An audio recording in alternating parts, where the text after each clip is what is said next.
18 horas. Notícias de Manaus, Amazonas, Brasil e do mundo. Agora na Mix.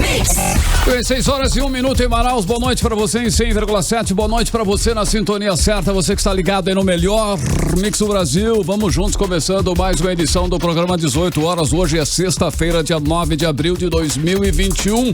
Karime, sextou de boa. Sextou de boa. Muito boa noite pra você que acompanha a programação aqui da Mix Manaus. Estamos juntos a partir de agora até às 7 da noite aqui no 18 horas. 6 e 1, boa noite. 18 horas. No programa de hoje vamos acompanhar os detalhes da manifestação feita pelos profissionais da enfermagem que homenagearam os colegas mortos pela Covid e pediram o pagamento de salários atrasados e melhores condições de trabalho. Vamos conferir também a situação de medo que esse profissional da saúde está trabalhando com a possibilidade de enfrentar a terceira onda da pandemia aqui no estado do Amazonas. Ainda sobre o assunto, você vai saber em que pé está o pedido da abertura da CPI da pandemia aqui no Amazonas. E fique ligado, vamos dar dicas para o seu WhatsApp não ser clonado. Esse foi o crime digital mais registrado no mês de março aqui no Amazonas e que no Brasil faz mais de 15 mil vítimas diárias. E na entrevista do dia vamos conversar com o subsecretário municipal de Gestão da Saúde, médico Djalma Pinheiro Pessoa Coelho, que vai falar sobre os próximos grupos a serem vacinados contra a Covid-19 aqui em Manaus. 18 horas. 6 horas e 2 minutos, essas e outras notícias você confere aqui no programa 18 horas. Em mais uma edição, vamos juntos com você com as principais notícias do dia nesta sexta-feira até às 7 da noite aqui no melhor Mix do Brasil. Você está ouvindo Mix 18 horas. Olha, já estamos chegando aí na metade de 2021 e os deputados do Amazonas continuam blindando o governador Wilson Lima de qualquer investigação de corrupção e prática de crime de responsabilidade.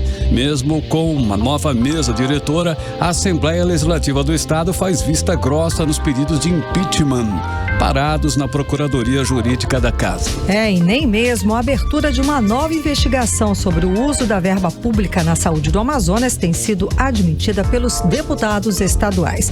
A CPI da pandemia depende de 6 assinaturas para ser instalada. Vamos aos detalhes agora na reportagem de Odiné Araújo. Entre as atribuições de um deputado estadual está a de fiscalizar o trabalho do governador. Mas aqui no Amazonas, os parlamentares, ao que parece, não querem saber o que está sendo feito com o dinheiro público investido na pandemia, por exemplo. Tanto é assim que a proposta de instalação de uma comissão para investigar tudo o que foi gasto nesse período tem até agora somente 2 assinaturas. Nem mesmo o relator da CPI da Saúde, o deputado delegado Péricles, assinou o pedido para a CPI da pandemia. É bom que se diga que a CPI da Saúde, instalada no ano passado, trouxe à tona diversos escândalos, como a compra superfaturada de 28 ventiladores pulmonares inadequados em uma loja de vinho por quase 3 milhões de reais. O discurso dos parlamentares da Assembleia Legislativa é de que o momento não é para investigação. O deputado democrata Wilker Barreto, autor do pedido de CPI da pandemia, critica a posição de seus colegas de parlamento. Que negócio é esse? Que não se pode investigar a corrupção em momentos de pandemia. Pelo contrário. Então, esses que se escondem atrás do argumento que o momento não é de investigar, o momento de encontrar solução, o nosso papel é, na medida que a gente investiga, nós não permitimos que delitos praticados na primeira e segunda onda caminhem fortemente para a terceira. De acordo com o deputado, na decisão do Supremo Tribunal Federal de ontem, em que a Corte mandou o Senado Federal instalar a CPI da pandemia para investigar as ações de combate à Covid no país, foram norteados 3 princípios necessários para o cumprimento de uma CPI: fato concreto, período e assinatura. Segundo Wilker Barreto, o Amazonas tem todos esses fatos, só não tem assinatura suficiente. Se os deputados não querem instalar CPI, que dirá votar pedidos de impeachment, mais de 2 meses após a nova mesa diretora assumir, os 5 pedidos de impedimento do governador Wilson Lima estão parados na Procuradoria da Casa, embora o presidente Roberto Cidade tenha prometido em sua posse em fevereiro que, em breve, esses pedidos de impeachment seriam avaliados pela mesa. Eu vejo que tem vários pedidos de impeachment, uns que já foram recebidos, outros que já estão na Procuradoria. Nós iremos analisar e em breve estaremos dando resposta de que formas nós iremos agir com todos esses pedidos de impeachment que estão aqui na Assembleia. Eu, como presidente desse poder, quero dizer que o Poder Legislativo vai atuar de forma independente e sempre estando ao lado do povo do nosso Amazonas. Para o deputado Wilker Barreto, é uma vergonha ver assembleias legislativas de outros estados com pedidos de impeachment avançarem e os deputados do Amazonas blindarem o governador Wilson Lima. Santa Catarina está avançando no mesmo sentido. O Rio de Janeiro, idem. É fato concreto que o Wilson fez com a loja de vinhos, é fato consumado.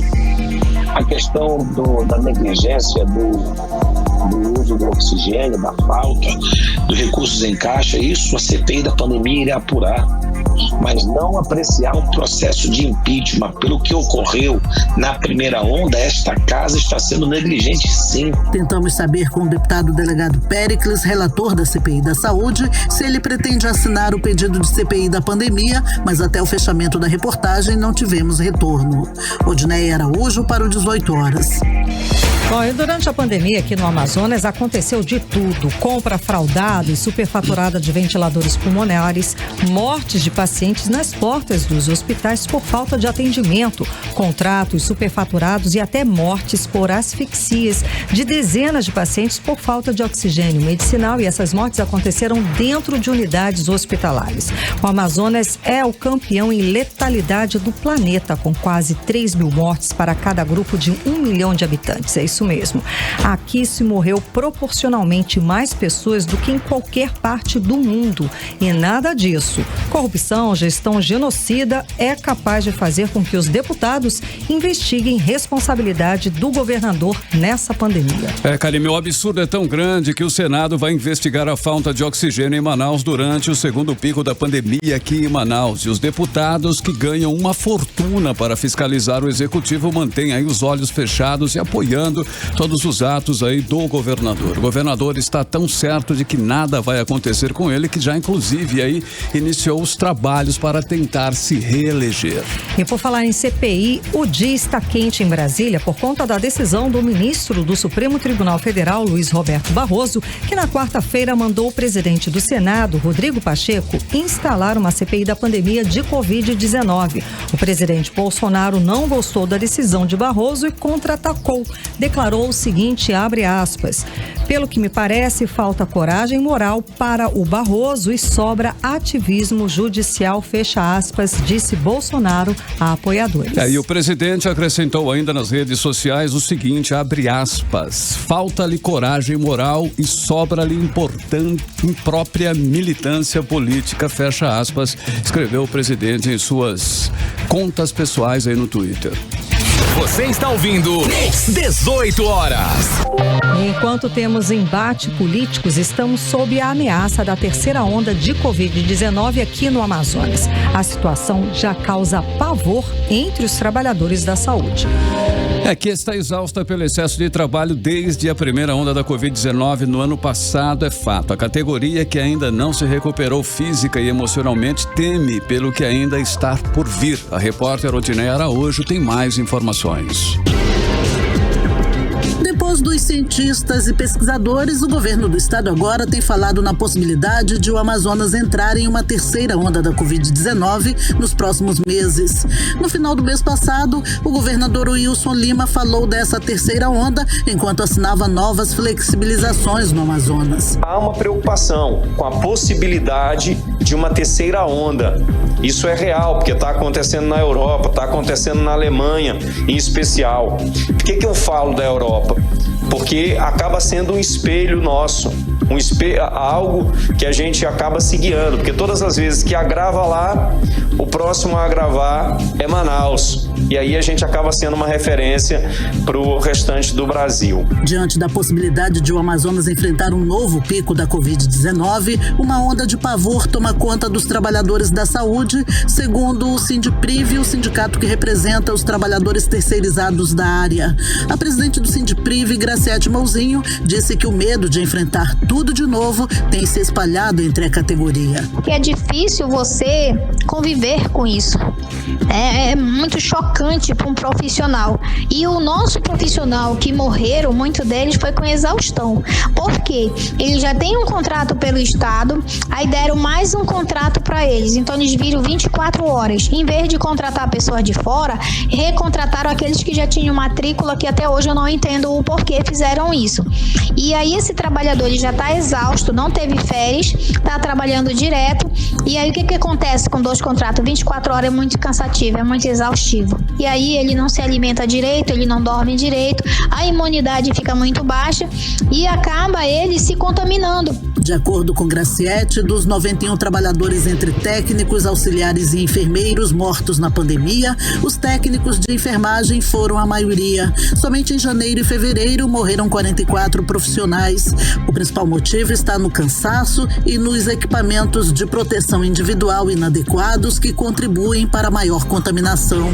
Dia 16, os trabalhadores do regime de direito administrativo do Estado têm uma reunião na Secretaria de Saúde do Amazonas para falar sobre o valor do plantão, risco de vida, adicional noturno e ticket alimentação. Os RDAs foram contratados para cumprir 13 plantões por R$ 1.721 fora os descontos. Para complementar a renda, muitos estão pegando mais plantões, o que leva à exaustão. A sindicalista informa que se não houver acordo com o governo dia 16, a enfermagem vai parar. Nós queremos dar um basta nisso, estamos nos movimentando, nos organizando e uma coisa é certa, se não tiver uma decisão no dia 16, às 15 horas que a gente vai estar lá, pode ter certeza que de lá a gente vai chamar uma assembleia para aprovação de lançar, que nós vamos lançar o nosso indicativo de greve, vamos defragrar greve também, que nem o Sind de Saúde. Vai parar a enfermagem, mas a enfermagem vai parar por culpa dos governantes. Odneia Araújo para o 18 horas. Olha, de acordo aí com os números oficiais da Fundação em Vigilância em Saúde, ao todo foram 255 profissionais de saúde que morreram de Covid-19 aqui no estado do Amazonas desde o começo da pandemia. Você está ouvindo 18 horas. E o Conselho Regional de Enfermagem do Amazonas realizou na manhã de hoje um ato em homenagem aos 82 profissionais de enfermagem que perderam suas vidas aqui no Amazonas por complicações da Covid-19. E a data ela marca o dia em que foi registrada a primeira morte de um profissional da enfermagem no estado pelo novo coronavírus. A repórter Nathalie Moraes acompanhou o ato e traz os detalhes. Os balões verdes soltos no céu simbolizam cada uma das 82 vidas perdidas para a Covid-19. São profissionais da enfermagem que faleceram na linha de frente do combate ao novo coronavírus.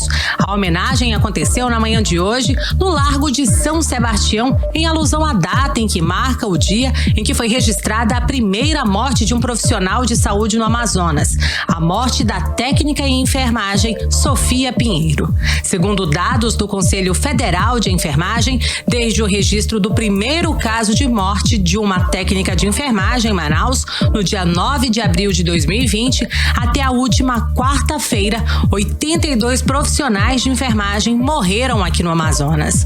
Bastante emocionada, a enfermeira Suelen Couto falou sobre a dor enfrentada diariamente e o medo de levar o vírus para dentro de casa. A gente, como profissional de enfermagem, a gente sempre sobrepõe a nossa assistência. Porque a enfermagem é arte, cuidar, a gente sempre diz que estamos exercendo por amor, mas que pense, eu preciso me autocuidar, eu preciso olhar para mim também e pensar que eu também sou amor de alguém e que no final do plantão eu vou voltar para casa. E lá a minha família me espera de forma ansiosa. Eu tinha fome quando eu chego em casa. Ai, desculpa, gente. Quando meu pai diz, toma banho.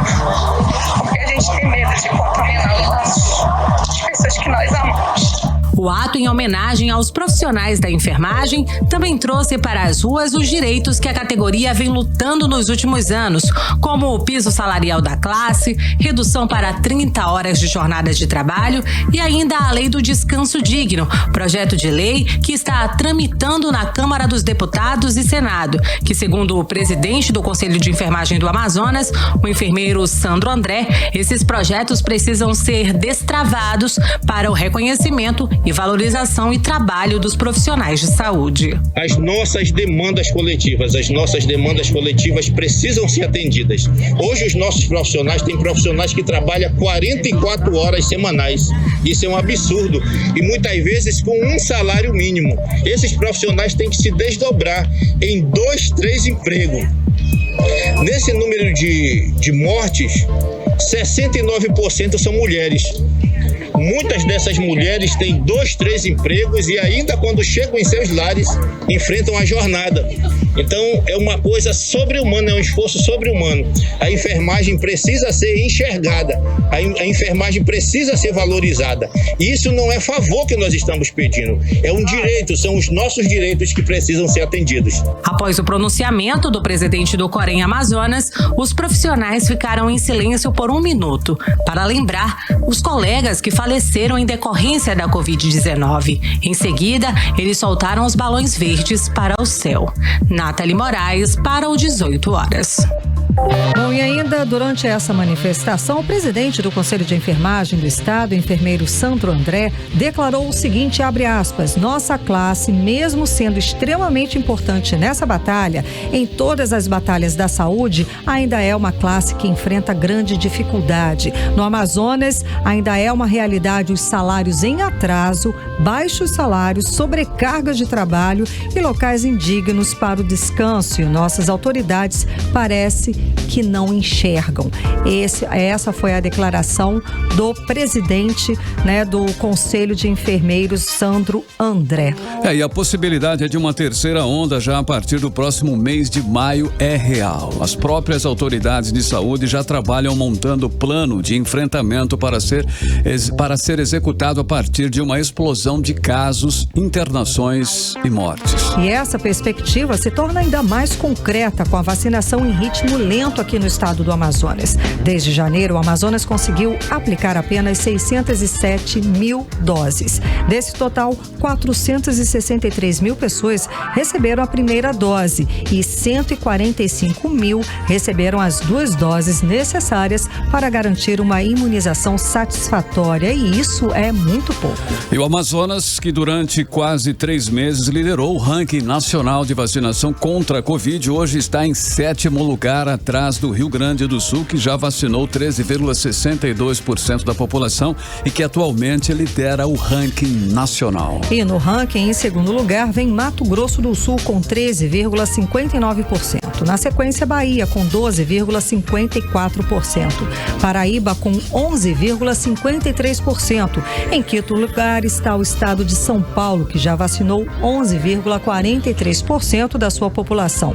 Na sequência, vem o Ceará com 11,11% e em 7º lugar o Amazonas com 11,03% da população vacinada com a primeira dose. Considerando a população que já tomou as 2 doses, o Amazonas vacinou apenas 3,43%.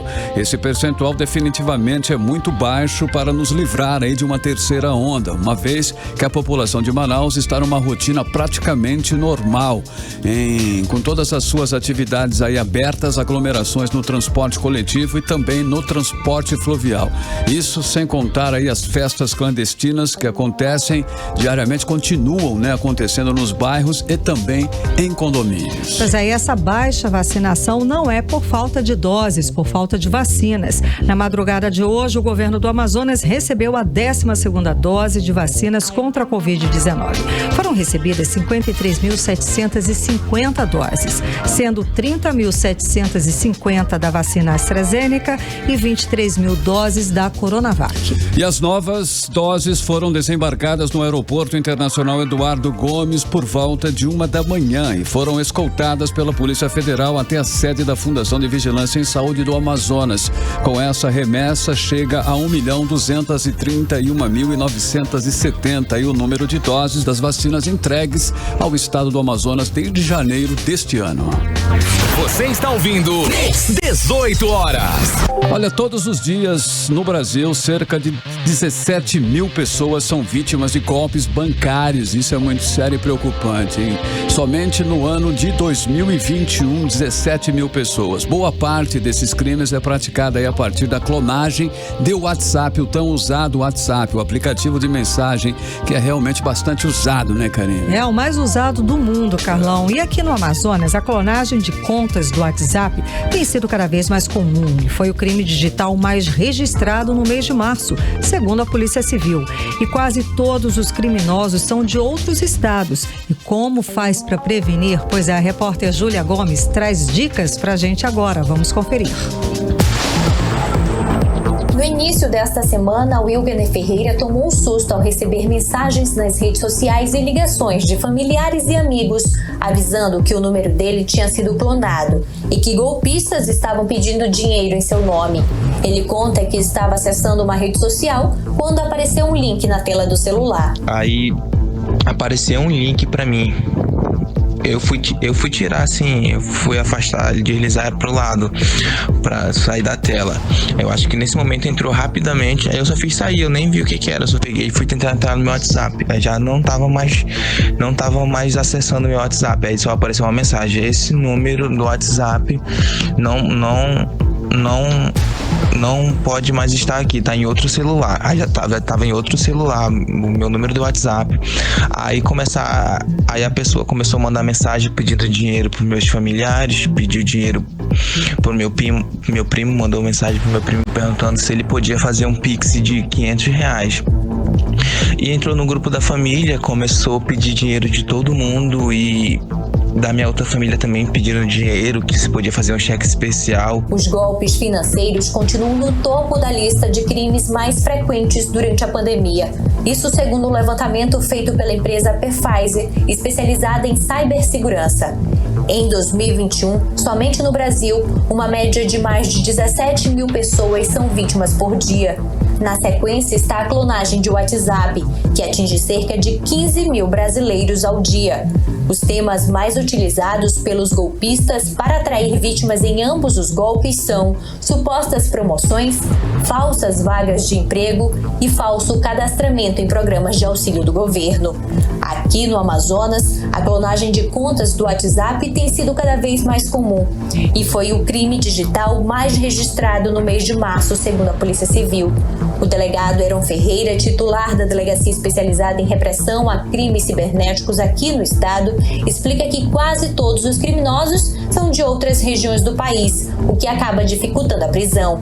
Muitos estelionatários, quadrilhas na verdade, que estão fora do estado, a maioria deles estão fora do estado, eles vêm praticando esse tipo de golpe. Como é que funciona? Eles habilitam uma linha pré-paga com o código 92, né? E quando você chega no endereço, é um endereço falso, a pessoa não existe. E quando a gente faz uma busca por meio judicial, a gente acaba constatando de que a pessoa cometeu o crime em outro estado, geralmente Goiânia, Mato Grosso, Vitória. Então, geralmente são golpes que são perpetrados fora do estado, que dificultam muito, né, a nossa capacidade até de prisão dessas pessoas. Para evitar estes tipos de golpes, existem alguns cuidados fundamentais, como ter um bom sistema de segurança instalado no celular, por exemplo, evitar clicar em links enviados por perfis desconhecidos, não fornecer dados pessoais ou bancários na internet, além da autenticação em 2 fatores no WhatsApp. Ao ativar essa proteção, você cria uma senha que será uma camada extra de segurança para sua conta. Mas, para Para o delegado Heron Ferreira, a principal dica é ficar atento. A primeira orientação, eu costumo falar, é a atenção daquele que está no celular. Porque se você tiver atenção e desconfiar, geralmente você consegue evitar o golpe em ambiente virtual. Isso é um fato que, assim, de certa forma, ele é irremediável. A atenção da vítima é o primeiro filtro antes do cometimento do crime. Júlia Gomes para o 18 horas. E vamos para mais dicas, né? Jamais divulgue códigos de segurança por SMS, nem para amigos ou familiares. Desconfie de ligações que solicitam a confirmação de recebimento do número por SMS. Procure pedir para a pessoa retornar a ligação e pesquise para saber se não é golpe. Karime, na maioria das vezes é golpe, sim. Então, todo cuidado é pouco, ainda mais que todo mundo praticamente usa esse tal do WhatsApp, né, Karime? Então, é bom aí ativar também a verificação em 2 etapas. Assim, mesmo que o criminoso tenha acesso ao código enviado por SMS, ele não conseguirá acessar a sua conta. O segredo para evitar golpes é sempre desconfiar e checar. Você está ouvindo 18 horas. E daqui a pouco aqui no 18 horas vamos saber os próximos grupos a serem vacinados contra a Covid-19 em Manaus. E também sobre a proposta apresentada na Assembleia Legislativa do Amazonas para permitir que empresas do Amazonas comprem vacinas contra a Covid para imunizar seus funcionários. Mix. E hoje, sexta-feira, é uma sexta-feira já não com tanto sol, né? Meio chuvosa. Como vai ficar a noite e a madrugada desta sexta-feira, hein? Vamos saber aí detalhes. Tempo e temperatura com Karime Leão. Previsão do tempo. E segundo informações do Climatempo, a previsão é que essa chuva continue. A previsão é de pancadas de chuva durante a noite e a madrugada. A mínima prevista é de 22 graus, a máxima pode chegar a 34 graus. As chances de chuva são de 67% e a umidade relativa do ar fica entre 46% e 91%. 6h32, boa noite. 18 horas. Entrevista do dia.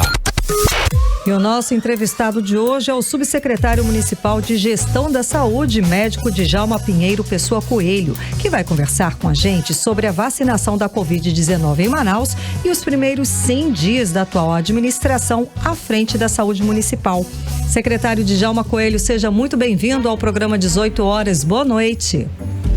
Boa noite.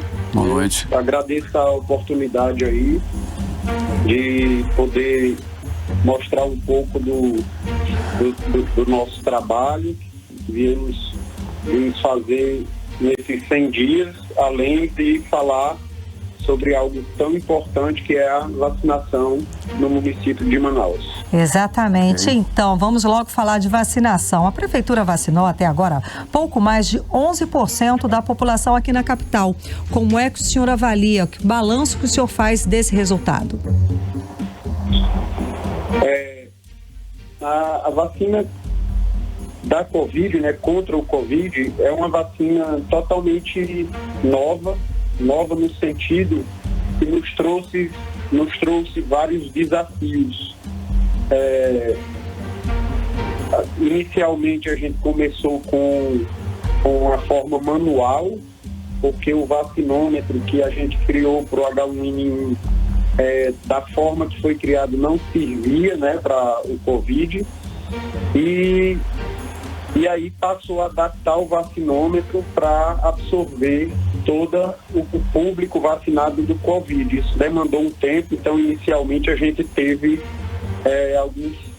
alguns nós críticos em relação ao processo de trabalho, mas que depois a gente ajustou tudo e graças a Deus hoje está indo bem. Assim, a avaliação em relação hoje, a gente tem aí 334.311 doses aplicadas, sendo 268.939 primeira dose e apenas 65.372 doses segunda dose.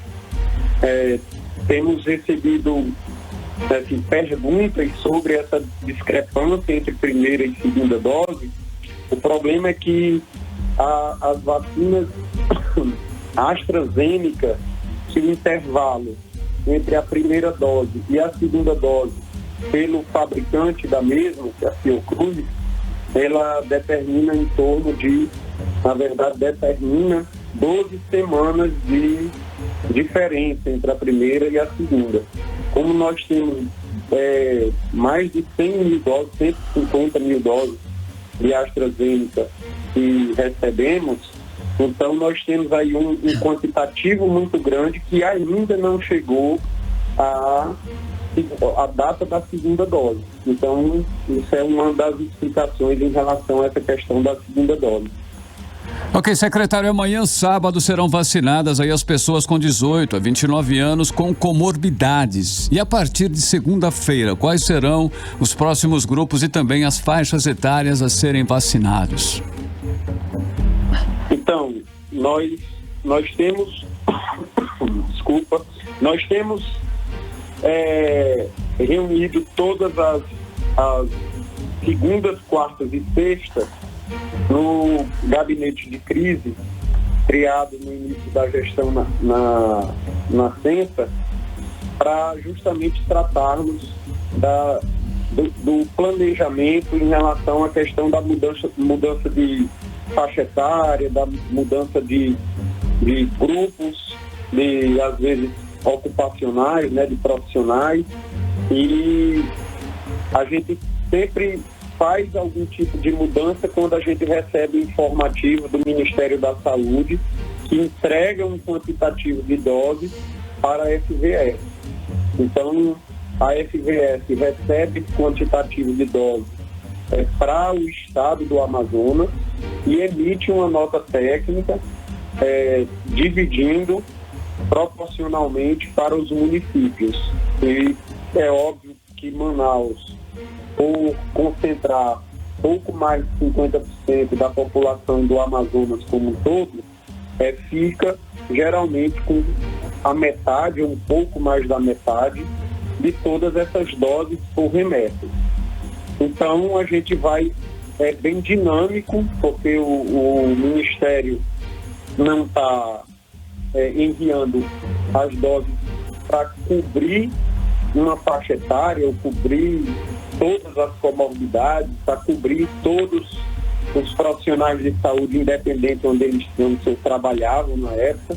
E aí a gente começa a criar, fazer um planejamento do planejamento para esses probleminhas em relação ao quantitativo recebido a cada remessa serem resolvidos de forma mais coerente e que preconize, através da equidade, os grupos populacionais mais vulneráveis, mais expostos e que tenham maior letalidade. Certo. Então, subsecretário, eu tenho informação aqui que na próxima semana, segunda-feira, dia 12, vão ser vacinados a faixa etária de 55 a 59 anos, né? Com todas as comorbidades que estão listadas no site Imuniza da Prefeitura de Manaus. Então, segunda-feira, essa informação procede, subsecretário? Procede sim. Vacinação, nós iniciamos aquelas 3 comorbidades que foram obesidade, cardiopatia, que não foi inclusa, quer dizer, as hipertensões, né, os tipos de hipertensão arterial e diabetes. Agora, nós temos uma gama de outras comorbidades, imunossuprimidos, transplantados, renal crônico, hipertensos, tem doenças reumáticas. Então, nós temos uma série de outras comorbidades que vão estar contempladas, mas, porém, só no intervalo entre 55 a 59 anos, que é devido ao quantitativo de doses que nos foi entregue. Certo. Então, começa na segunda-feira. Na segunda-feira, a gente vacina os de 59 anos, na terça de 58, na quarta de 57, na quinta de 56 e na sexta de 55. No sábado, nós vamos fazer um dia aberto aos remanescentes de todas essas faixas etárias, de 55 a 59, que por algum motivo não conseguiu vacinar no seu dia específico. Ok, então é bom a gente lembrar também que aí os postos, os locais de vacinação e os horários estão lá no site, né, no imuniza.manaus.am.gov.br. Também a lista das doenças, das comorbidades que agora vão ser, então, dessa semana que vem agora, vão ser abertas para todas as comorbidades que estão listadas no site Imunize, não apenas para diabetes, cardiopatas ou obesidade mórbida, não é isso? Isso mesmo. Ok. E estamos com ponto na Zona Norte, né? O Centro Estadual de Convivência da Família Padre Vignólia. Nós estamos com 3 pontos na Zona Sul da cidade, que é a Universidade Paulista na Unip, no campus. Nós estamos com o Centro Cultural Povos da Amazônia e na Universidade Newton Lima. Na Zona Leste da cidade, nós estamos com o Clube do Trabalhador no SESI, e na Zona Oeste nós estamos com o local no balneário do SESC e o Centro de Convivência de Manaus, no Sambódromo. Centro de Convenções de Manaus, no Sambódromo. Ok, subsecretário, tem mais uma informação aqui. Ontem nós mostramos reportagem dos profissionais de saúde que quando era a vez deles da vacinação, eles estavam com a Covid-19. Daí tem um tempo para esperar, né, até que todos os sintomas desapareçam para que eles sejam vacinados. Só que esses profissionais estão sem vacinação e não tem nem agendamento. A gente tem informação de que eles estão na fila de espera. Como é que está a situação desses profissionais? Na verdade, assim, nós começamos a vacinar os profissionais de saúde e deixamos por bem mais tempo. Eu acho que se você resgatar a data, nós começamos no dia 19, né, de janeiro. Então nós deixamos aí os profissionais até recentemente, agora em março, que nós, me falha a memória, o dia certo que foi suspenso para a gente criar uma lista paralela, porque nós só tínhamos 362 doses e estávamos preocupados, porque iam acabar as doses e podia ser que a gente tivesse algum profissional de saúde com esses motivos por não vacinar. Certo. Por não ter vacinado, que no caso o intervalo é em 30 dias.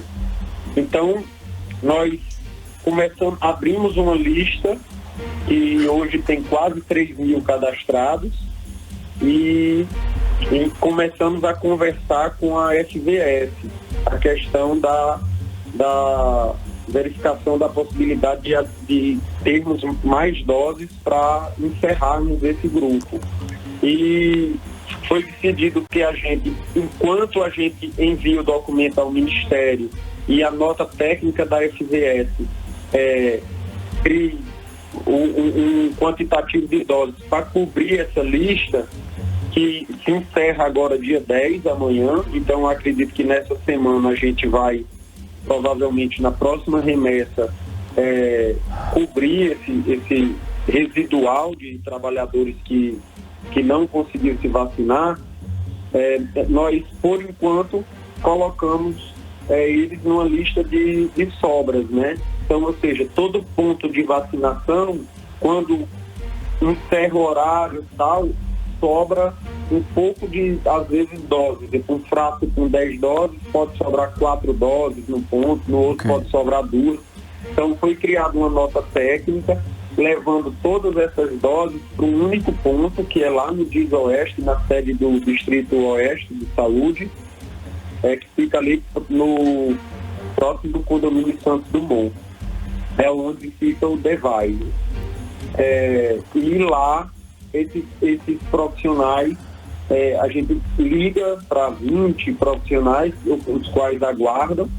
Eles não têm a certeza que vão vacinar os 20, ou seja, dependendo da sobra de doses que for encerrando, a gente vai vacinando. Então, diariamente, a gente já vai amortecendo o número de profissionais dessa lista. Mas, paralelamente a isso, a gente está buscando que a FVS consiga essas doses frente ao Ministério para a gente marcar de vacinar todos. Então, para eles ficarem tranquilos e com certeza todos serão vacinados. Ok, secretário, olha só, especialistas aí já estão dando como certo uma terceira onda, ok? Caso tenhamos uma nova explosão de casos aí, a secretaria está preparada para atender essa demanda toda aí? Como é que está essa situação de um modo geral? Na verdade, assim, é muito difícil responder essa pergunta, tá? A secretaria está preparada porque qual a magnitude, exemplo, dessa terceira onda, né? São respostas que a gente não tem, né? Qual o fluxo e a necessidade entre a rede de média e alta complexidade com atenção primária, entendeu? A necessidade de leitos disponíveis, leitos de UTI, ou seja, falando pela atenção primária, nós temos aprendido muito, né, com a primeira onda e a segunda onda. Então hoje a gente já tem aí uma busca ativa da hipoxemia silenciosa com o uso pelos agentes comunitários de saúde com oxímetro digital para buscar pacientes em seus domicílios que estão tendo queda de saturação, e esses pacientes são direcionados com consulta médica imediatamente. Nós estamos com as unidades e recentemente pela queda do número de síndromes respiratórias, de síndromes virais, de gripe, suspeita de gripe, que é uma suspeita de Covid. Caiu bastante, mais de 170% o número de consultas com essa queixa clínica, e aí nós passamos a voltar de forma segregada. O município precisava melhorar os seus indicadores da atenção primária à saúde e reconhecemos que, apesar do Covid, o município tem uma responsabilidade com os hipertensos, com os diabéticos, com o pré-natal, com a saúde da criança, com a prevenção do câncer de colo de útero, no acompanhamento do paciente da tuberculose. Então, todos os programas ministeriais do Previne Brasil, do PQAVS, que a gente vem fazendo a promoção, prevenção, assistência e, quando necessário, a reabilitação, nós não podemos deixar de fazer esse atendimento, esse serviço à população por causa do Covid. Então, devido à queda e a ter minimizado o risco de contágio, a gente voltou com essas unidades que antes eram apenas específicas para o atendimento de Covid, de suspeita de Covid. A gente voltou a ter um fluxo segregado, onde protege essa população de hipertensos, diabéticos, gestantes, de um lado da unidade, onde a entrada e o acesso de outro, esses ainda que tenham síndromes respiratórias, atendido em um outro fluxo. Certo, então, subsecretário. Mas a qualquer momento, qualquer momento, a gente mantém a vigília, exemplo, com o CIEV, a gente está atento ao CIVEP Gripe, ao ESUS, notifica, ao ESUS, ao SIM, aos resultados do RT-PCR, das coletas. Então, nós temos um termômetro e acompanhamos diariamente, e é óbvio que se a curva ascendente voltar a acontecer, todas essas unidades e mais outras unidades podem ser elencadas para voltar a ter o atendimento específico para a Covid. Tá ok, então, subsecretário, muitíssimo obrigada pela sua participação, por o senhor ter aberto um espaço na sua agenda para conversar com a gente hoje aqui do 18 horas. Eu que agradeço. volto a aproveitar o espaço e pedir à população que, se você tem seu pai, seu avô, que ainda não fez o cadastro no Imuniza, que faça. Nós temos aqui batido as metas de vacinação do trabalhador da saúde, ou seja, nós temos 99,7%, de pessoas de 65 a 69, 91,7%, de 70 a 74, 92,7%, 75 a 79, 91,4% e mais de 80 anos, 95,7%. A faixa etária que a gente ainda está abaixo da meta do Ministério, que é 90%, é a faixa etária de 60 a 64 anos, que a gente está com 86,4%. Então eu peço à população que nos ouve que, se você tem seu pai, seu avô nesta faixa etária de 60 a 64, que ainda não fez o seu cadastro no Imuniza, ou que não, assim, primeiro que a gente abriu todas as unidades, a recepção de todas as unidades para quem não tem acesso à internet, e procure a unidade apenas para fazer seu cadastro, eles estão orientados a ajudar a fazer, e que a gente precisa bater essa meta, é muito importante tanto para a população. Exatamente, subsecretária, é fácil, vocês dão todas as ajudas para que as pessoas possam se imunizar, e é importantíssimo que as pessoas levem seus idosos, levem as pessoas, e adiante tudo pelo site imuniza.manaus.am.gov.br. Muitíssimo obrigado, um ótimo trabalho para o senhor, obrigada pela sua participação hoje aqui no programa 18 horas, boa noite. Boa noite, eu que agradeço, tá? Tá ótimo, muito obrigada. Conversamos com o subsecretário municipal de Gestão da Saúde, o médico Djalma Pinheiro Pessoa Coelho. 6h51.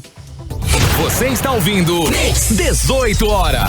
Muito bem, fique ligado que daqui a pouco você vai saber sobre a proposta apresentada na Assembleia Legislativa do Amazonas para permitir que empresas do Amazonas comprem vacinas contra a Covid para imunizar seus funcionários.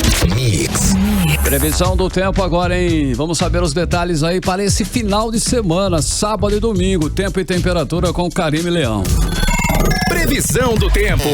Vamos lá, de acordo com informações do Clima Tempo, este sábado deve ser de sol e aumento de nuvens de manhã, com pancadas de chuva à tarde e à noite. A mínima prevista é de 22 graus, a máxima não deve passar dos 32 graus. As chances de chuva são de 67%. E a umidade relativa do ar fica entre 61% e 91%. E no domingo, a mínima prevista é de 24 graus, a máxima também não deve passar dos 31 graus. As chances de chuva são de 90%. E a previsão é de sol com algumas nuvens, chove rápido durante o dia e a noite. 6h57, boa noite. O presidente da Assembleia Legislativa do Amazonas, o deputado Roberto Cidade, protocolou nesta quinta-feira um projeto de lei para permitir que empresas sediadas no Amazonas possam comprar vacinas para imunizar seus funcionários. Na última terça-feira, a Câmara Federal aprovou um projeto parecido. E pelo projeto de Roberto Cidade, a mesma quantidade de doses compradas pelas empresas devem ser obrigatoriamente doadas ao Sistema Único de Saúde, ao SUS. E as vacinas devem ser aplicadas de forma gratuita para os funcionários. Vamos aos detalhes agora na reportagem de Nathalie Moraes. O presidente da Assembleia Legislativa do Estado, o deputado Roberto Cidade, apresentou um projeto de lei para permitir que as empresas instaladas no Amazonas possam adquirir vacinas para imunizar seus funcionários contra o novo coronavírus. Na última terça-feira, a Câmara dos Deputados aprovou uma matéria semelhante que permite empresas de todo o país, inclusive do Amazonas, a comprar os imunizantes. Mas o diferencial da proposta apresentada pelo presidente da Alian é que o governo do Amazonas é quem deverá pagar pelas vacinas. O projeto de lei prevê que o valor gasto pelas empresas na compra das vacinas poderá ser deduzido de forma integral de impostos devidos pela pessoa jurídica ao governo do estado. Na prática, os empresários comprariam as vacinas, mas o governo do Amazonas é quem pagaria com toda a despesa.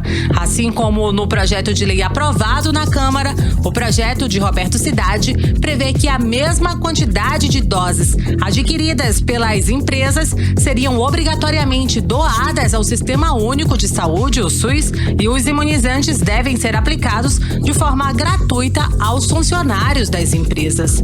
Para o deputado estadual Serafim Correia, o projeto vem para tirar a responsabilidade do governo. Não é correto você entregar o controle da vacinação às empresas. Quem tem que suprir isso é o governo federal. O que eu vejo é que ele está fugindo da sua responsabilidade para transferir para as empresas. Ora, todos nós sabemos que os laboratórios no mundo inteiro não vendem para empresas, só vendem para governos. Então isso não dará solução. Todo respeito pela boa intenção do deputado Roberto Cidade, no entanto, eu vejo que nem a autorização do Congresso, nem a autorização da Assembleia resolverá o problema. Segundo o deputado autor do projeto, a proposta vem para estabelecer uma parceria público e privada, onde os empresários ajudarão o governo federal a receber mais doses de imunizantes e, ao mesmo tempo, diminuir a fila de vacinação pública. Nathalie Moraes para o 18 horas. 18 horas. 7 horas em ponto e agora nós vamos atualizar os números da Covid-19 aqui no Amazonas e no Brasil com Karime Leão. E por meio do boletim diário Covid-19, o diagnóstico confirmado hoje de 1.172 novos casos da doença no Amazonas, totalizando para 357.159 o número de casos. Ainda de acordo com o boletim, foram confirmadas 24 mortes por Covid-19, elevando para 12.226 o total de mortes aqui no estado do Amazonas.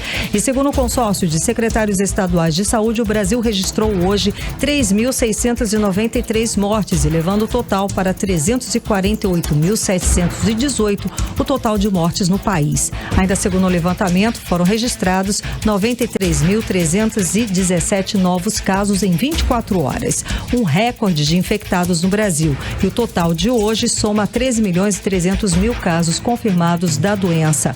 E ainda de acordo com os levantamentos, o país soma hoje 11.700.000 casos de pessoas que venceram a Covid-19 durante toda a pandemia aqui no país. Agora 7 horas e 1 minuto. Seguimos direto para o editorial 18 horas.